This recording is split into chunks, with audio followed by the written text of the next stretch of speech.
अज़ान, आप single parent हैं, तो मैं कुछ पूछना चाहती थी इससे, क्योंकि मुझे लगता है कि हमेशा जब भी सिंगल पेरेंट्स की बात होती है हमेशा हम औरतों के पॉइंट ऑफ व्यू से बात करते हैं।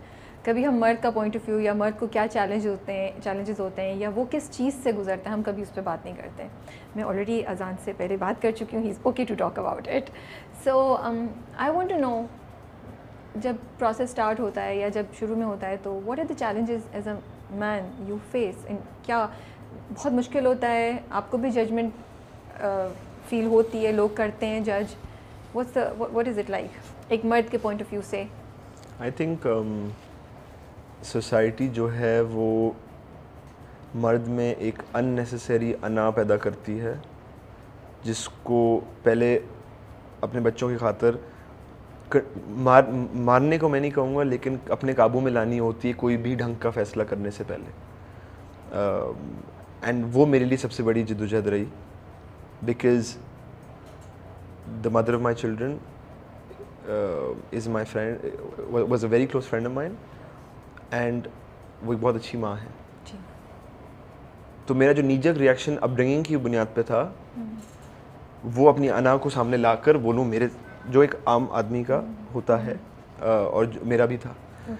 I found the difficulty was in me coming to terms with my ego and realizing कि मेरी अना से किसी को भी फ़ायदा नहीं है, मुझे भी फ़ायदा नहीं है। और जिस दिन वो मुझे समझ में आ गया, उस दिन आई थिंक मेरे बच्चों की ज़िंदगी, everybody's life got better, and I think that is a challenge जो हमें नहीं सिखाया जाता। हर चीज़ एक अना की जंग बनती है, स्पेशली इन रिलेशनशिप्स में, और आई थिंक उसके बारे में लोगों को एजुकेट करना इज़ मोर इम्पोर्टेंट। आपने बहुत खूबसूरत बात बोली है। I think that is what ends up becoming the most important thing. मैंने रिसेंटली यू नो, अब क्योंकि luckily we are all on good terms, हमारे यू नो बहुत क्लियर अरेंजमेंट्स हैं, बच्चे मेरे पास कब होते हैं, उनके पास कब होते हैं, एवरीथिंग इज़ वेरी अल्हम्दुलिल्लाह सॉर्टेड आउट, ऑर्गेनाइज्ड। लेकिन उस पॉइंट तक पहुँचते हुए जब मैं पीछे मुड़ के देखता हूँ और सोचता हूँ जो मुझे एडवाइस दी गई थी वो बहुत बुरी थी।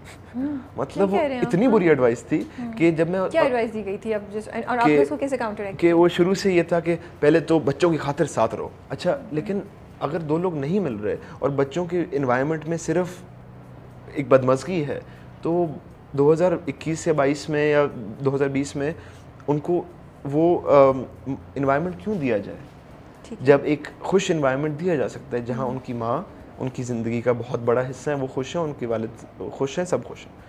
अच्छा, ये फिर एडवाइस आई कि बच्चे अपने पास रहने चाहिए, ये सारा कुछ। लेकिन हमारा तो मज़हब सिखाता है कि माँ के पास एक उम्र तक बच्चे रहने बहुत ज़रूरी हैं। और मैं एक सिंगल पेरेंट का भी बच्चा हूँ। अगर मैंने एक बाप के नाते पॉइंट ऑफ व्यू से देखा है, मैंने माँ की तरफ से भी देखा है अपनी वालदा का, and 95% of the issues are solve जब आप अपनी ईगो साइड पे रख दें और आप बोलें कि अच्छा, नॉट जस्ट बच्चों के लिए, सबके लिए बेहतरी किस चीज़ में है। और ऑनेस्टली उस ज़्यादातर फैसले वही मसले हल हो जाते हैं जब आप वो ईगो ख़त्म कर देते हैं, क्योंकि आपकी ईगो आती है, फिर आप एक दूसरे से बदतमीज़ी से पेश आते हैं, and so on and so fourth. So I assume अगर ये देखा जाए बाय एनी सिंगल फादर और मदर, आई थिंक वो ही सबसे बड़ा मरहला है, एंड उसको आप ओवरकम कर लेंगे तो फिर आप क्लियरली सोच पाएंगे और आप ये देख पाएंगे कि आपकी जो भी इंडिविजुअल सिचुएशन है उसमें क्या किया जा सकता है टू पीसफुली रिजॉल्व थिंग्स, क्योंकि कोलैटरल डैमेज आपकी ईगो की वजह से सिर्फ बच्चों का होगा और किसी का नहीं होगा। अभी वो आपके पास आए हुए थे समझ में छुट्टियां गुजारने, कितनी एफर्ट करनी पड़ती है? What is the process? कि I am sure it's a challenge. आपकी लाइफ भी बहुत बिजी है और बच्चे भी जैसे बड़े होते जा रहे हैं, उनकी लाइफ भी कितनी बिजी होती जा रही है कि उनकी ज़िंदगी का हिस्सा है जब आप लोग इतने करीब नहीं रहते। आई थिंक बहुत आसान है, आज बहुत आसान है हमारे पास। जब अल्हम्दुलिल्लाह हम उस वक्त में नहीं रहते कि हम किसी को ख़त पकड़ाएंगे और बंदा एक घोड़े पे भागता हुआ 40-50 दिन पहुंचेगा वहाँ पर, और मतलब हम तो वहाँ नहीं रहते ना, मैं एक बटन के बाद अपने बच्चों से बात कर सकता हूँ, वो मुझसे बात कर सकते हैं, मुझे दिन में 25 फ़ोन अगर करना चाहें वो कर सकते हैं। आते हैं फ़ोन? आते हैं बिल्कुल। इसने अभी मुझे मारा, अच्छा मैं वो सॉल्व कर रहा हूँ, सामने से 4 लोग काम के बैठे हैं, बोलो नहीं अच्छा वो पोकेमोन कार्ड्स आज है ना, उसने मेरा पोकेमोन कार्ड ले लिया, अब मैं हल कर रहा हूँ फ़ोन पे बैठ के ना मसला, और मैं उनकी सुलह करवा रहा हूँ, तुम इधर बैठो तुम इधर बैठो।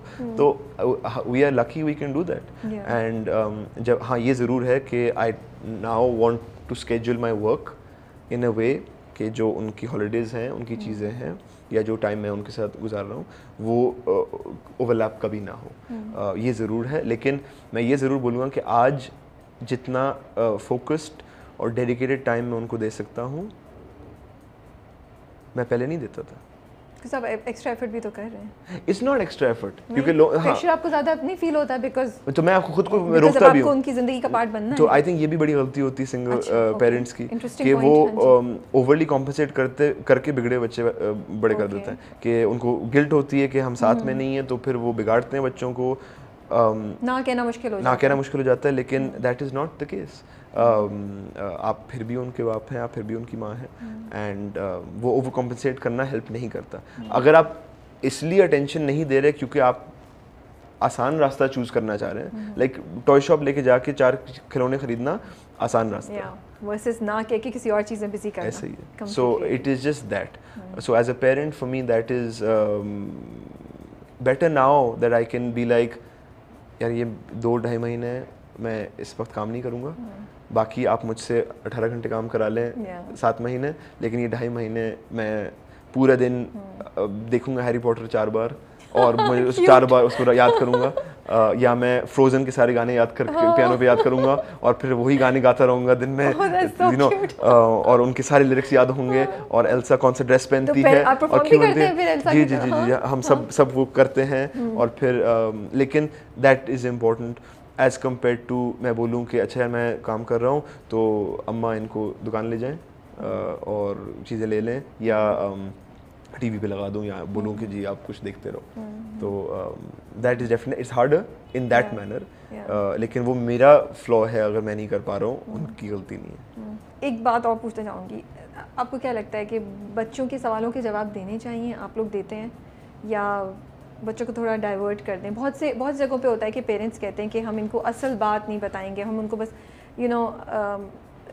अगर वो मतलब सेपरेशन या हो भी जाए तो बच्चों के सवालों के जवाब नहीं देते हैं, और उनको जैसे आप कह रहे हैं कि डिस्ट्रैक्ट कर दें, टॉयज़ पे लगा दें, मूवी देख लो हम बाद में या यू फील कि नहीं, बच्चों को शुरू से ही ऑनेस्टली कॉन्वर्सेशन स्टार्ट करनी चाहिए ताकि वो ग्रो करें, तो एक अवेयरनेस के साथ ग्रो करें, फिर जब दोनों माँ बाप भी तवज्जो दे रहे हैं तो कॉम्पनसेशन हो जाती है। या आई थिंक अगर मैं अपनी तरबियत की बात करूँ तो मुझे मेरी वालदा ने पाला है, and I grew up with her, and obviously वालिद साहब थे लेकिन ऑन एंड ऑफ थे, वालदा के साथ ज़्यादा मेरा वक्त गुजरा है, and she was always very honest with me.